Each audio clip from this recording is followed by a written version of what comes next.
Hi, everybody. Today I am so excited to bring back my Tourette Talk videos with Shara. She is a CBIT therapist as well as an amazing mom to an 11-year-old boy who has Tourette syndrome. Today we're going to talk about her journey becoming a CBIT therapist, a little bit about her son, and just kind of learning about CBIT therapy as well. I myself has honestly have never tried it and I don't know a lot about it. So I'm so excited to bring you guys along with the journey or along the journey with me while I learn more about it. So Shara, thank you so much for being here. If you would like to introduce yourself a little bit, go right ahead. Thank you so much for having me. And my name is Shara O'Connor. I'm from New York. And the reason that I got into this was because, like Brittany said, my son, Kevin, is diagnosed with Tourette's. He's 11 now. And around 6 years old, I noticed something was going on. He was blinking his eyes a lot. So we brought him to the eye doctor thinking, oh, it's just, his eyes. But the eye doctor is the one who told me that he probably had a tic and don't worry, he'll grow out of it. So over time, the eye tick turned into a cough, that turned into a sniffle, that turned into some neck stretching. And we started, looking into it more. And then we went to the neurologist because that's what my pediatrician recommended. And we found out that he was diagnosed with Tourette's, which was new and scary. Yeah. And, there's not a lot of people around that have it, or if they do, haven't heard them talk about it. So it was something that I had to kind of dive into and learn about on my own. Yeah. So as a licensed therapist over the years, I was, doing different types of therapy. But then when I started researching Tourette syndrome, I came across CBIT therapy. And I said, oh, this is something that I would love. Yeah. And I was actually a stay at home mom with Kevin and my daughter. So my husband said, listen, you don't have to go back to work. But if you want to pursue this CBIT therapy, you should go with what is in your dreams and how Yeah. you can really connect with each family. Because I'm sure Yeah. you know, Brittany, going to the doctor and not having someone that truly understands Hmm. what you're really going through is hard. Yeah. It definitely is. I love that. I love that your husband was so supportive of you doing it and that it just called to you and you followed it. Like, was it scary, I'm sure, overwhelming? So yeah, I was definitely scared, and especially because I'm not one to like go and travel the world myself. So when I was looking, all the to go to get certified was like out of state. And it just so happened that I went on the website one day and it said it was going to be in New Jersey and I'm in New York. So I was like, oh my God, I'm like, this was the calling that I needed. I'm like, Yes. so I went for the weekend by myself and I actually met so many amazing people Mm. and we still stay in contact, some of us. And like what I learned also just to help my own child was just amazing. And Yeah. I absolutely love that I get to tell each family that I understand what you're going through every day because this is exactly what I live with.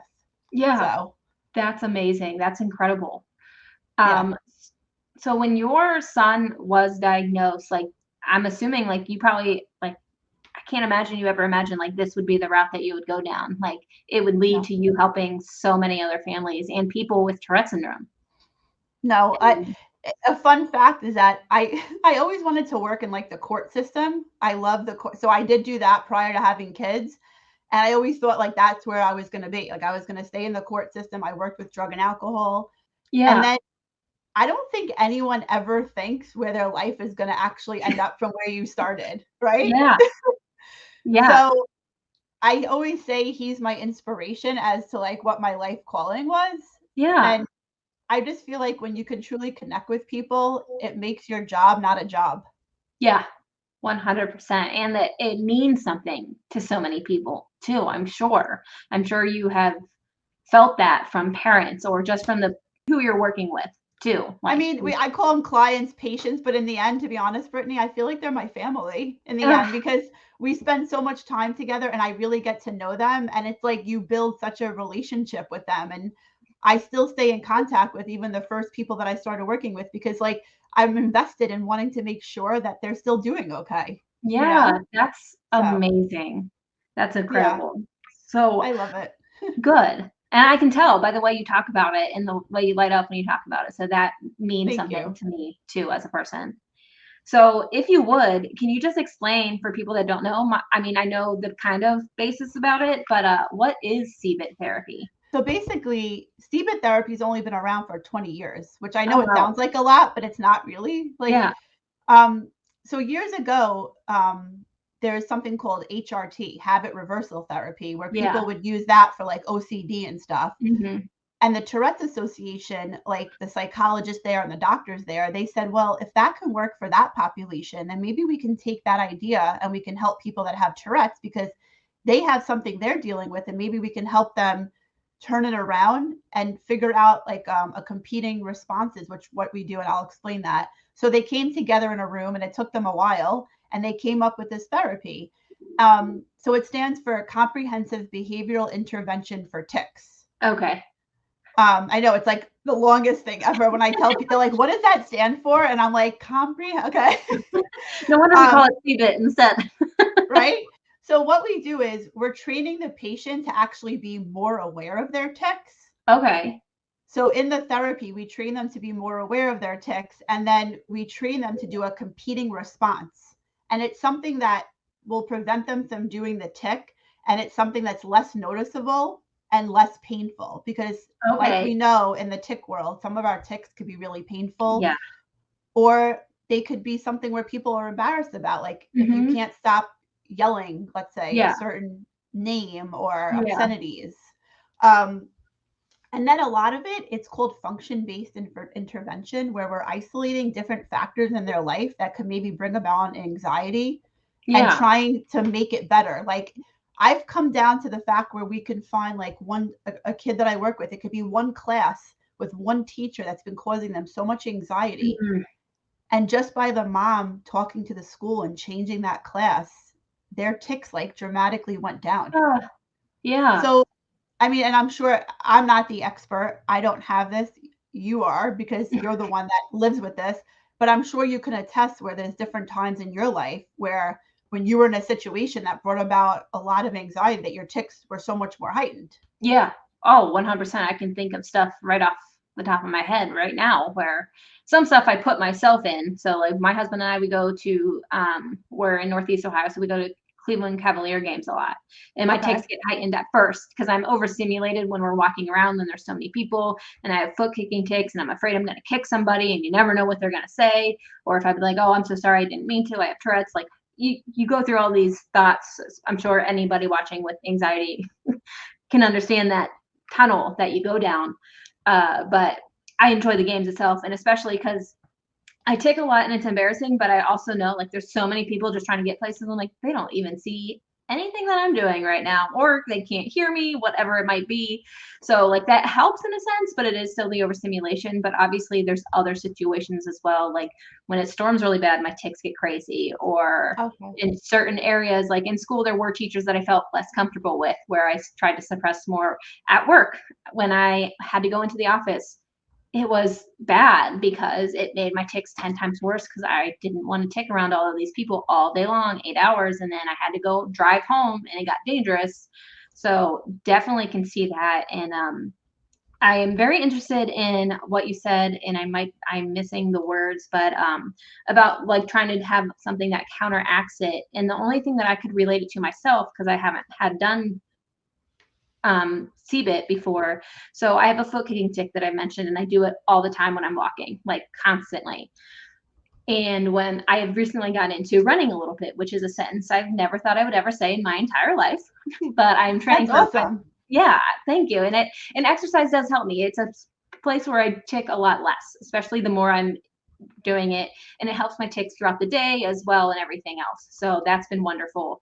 But my foot kicking tic still happens when I'm on the treadmill, and I've started to try to like tap my fingers in the same way like this while I'm on the treadmill, and when I'm hitting my feet on the treadmill to try and like, I don't know, like convince my brain that that's actually what I want to do. And it has helped me a lot on the treadmill. I still do my foot kicking tic, especially like when I'm outside with the dogs and stuff. But when I'm on the treadmill, I kind of had, because I don't want to hurt myself. I don't want to fly off the back of my treadmill. Of course. It would hurt no matter where it is, but it's in the basement that's unfinished. It would be I wouldn't get back on the treadmill probably for a long time. We wouldn't want that to happen to you. We need you. Right. So is that kind of similar in any way, or it's only, I know I asked, but that's kind of what I thought of. Obviously it's just me trying to do it myself, so there's no science behind it at all. It's your way of doing it, which is good. The usual way we could do it, like so like for instance, for someone that has like a yelling tic, so Yeah. if they're yelling like out, what we do is kind of the opposite. So Okay. so like I necessarily wouldn't like have someone with a foot kicking tic do something with their fingers, Okay. but if that works for you, I would say that's a good thing. Yeah. But like for instance, from like I have someone that had a yelling tic, and so they were screaming out loud and they couldn't stop. Now, the other component of this, which I don't want to confuse people too much, but knowing when you feel a premonitory urge, which Yes. is something you feel, which I don't know if you feel that right before Yep. you're going to tick. Okay, so it could Mhm. be an itch, it could be like an overwhelming sensation of a tightening of the muscle around that Yeah. area, maybe in your foot. So when people feel that premonitory urge right before their tick's going to happen, we come up with a competing response. So if someone, let's say, is going to scream out loud, what I would have them do is breathe in through their mouth and out through their nose. Okay. Because you're screaming out. So then what I'm going to have them do is they're going to breathe Like in. pull it back in. So Okay. it will Interesting. prevent them from doing the tick. And the hope is that, so it's something they would have to hold, we say, for at least a minute or until the urge to scream goes away. And Okay. by no means is this like an easy therapy. It has Yeah. to be something that you really want to do and practice in between. So I say like practice, meaning like 10 minutes a day. Okay. Because So if you there's don't like practice, homework essentially for them that they need to make sure that they're willing to do. So yeah, obviously CBIT isn't something that you'd want to get into if you're not willing to put that work in. Or exactly. And what the hope is that the way they explain it is that you're retraining your brain, because we know it's like a misfire in your basal yeah. ganglia. So the hope is that every single time that someone does that exercise, that over time, when you feel that urge and you're like, I want to scream, they're like, oh wait, but Brittany stops me every time by doing that exercise, so I'm not going to do it anymore. And then most of my clients that are really practicing, they see the diminish. So it'll start like maybe high up, and then we'll see over Yeah. time, because every week what we do is we have like a tick hierarchy scale where we write their Okay. ticks down, and we go from 0 to 10, and I'll ask them, how has it been from 0 to 10? And the hope is we see like the girl, let's say, was starting at a 9 and now it's like a 1. So we know that Okay. she's really been practicing. But when I have some of the teenagers come back and they're like, I'm not seeing a difference, I go, are you practicing? Nah. Yeah. Yeah. So it's So no it's way. It's not like, because I don't want to confuse anybody for listening, especially on the internet, you know how all the yeah. experts and doctors come out on the internet. Uh-huh. But in no way, it's not a cure for Tourette syndrome or anything like that. It's to help when you have those, like you said, those painful tics or possibly self-harming tics that people have. I know people have tics where they hit themselves in the face or they hit themselves in the chest and they're bruising Yep. themselves and things like that. So I just wanted to make It's sure I made that kind of point too, so people don't think like, because so many people are so quick online. Like I don't can't tell you how many times people are like, try this, this, this, and this. Like the half the internet is are convinced that if I stop eating gluten, my Tourette syndrome will be cured, and it's so aggravating because I have done that and it didn't do anything for me. You know what? It's really funny that you said that. Not to go off topic, but because I still want to say something about the CBIT. Yeah. But my son, I did that to him. So I went to this doctor, spent so much money, take him off gluten, take him off dairy. I did all of that, and you know what happened? He hated me. He was he had so much anxiety that Yeah. his tics got worse. Yeah.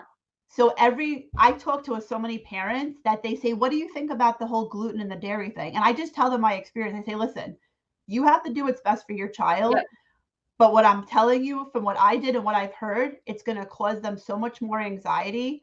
I Yeah. said, so it's really something to think about, you know? Yeah, absolutely. And I always tell people, I'm like, I'm not saying that people have not had positive results from this. I'm sure Right. people have. Because if you eat something that you're sensitive to, like your body's going to be more stressed. And for a person with Tourette syndrome, stress comes out in more tics. Hmm. So that does make sense to me. But one, it's not a cure. And two, what works for one person might not work for the next person. And I think people tend to forget about that too, especially the eat gluten free, yoga cures everything crowd. So, and I say that out of love too. It's not just me trying to be rude, but No, of people think course. that it's this food that we eat all the I was time. And I'm like, spending Sundays in the kitchen cooking everything yes, homemade for him. And he was like, he was doing it to go along with me, my son. But in the end, he was like, Mom, please, I can't do this. And like I said, if you legitimately have a medical condition where you can't eat that stuff, Yeah. that's different. But Yes. you know what? And as you said, with the whole, medical community and everyone on the internet, you have to do what's best for you. And Right. obviously always follow medical advice if you have a medical Yes. condition that you need Yes, to. So absolutely.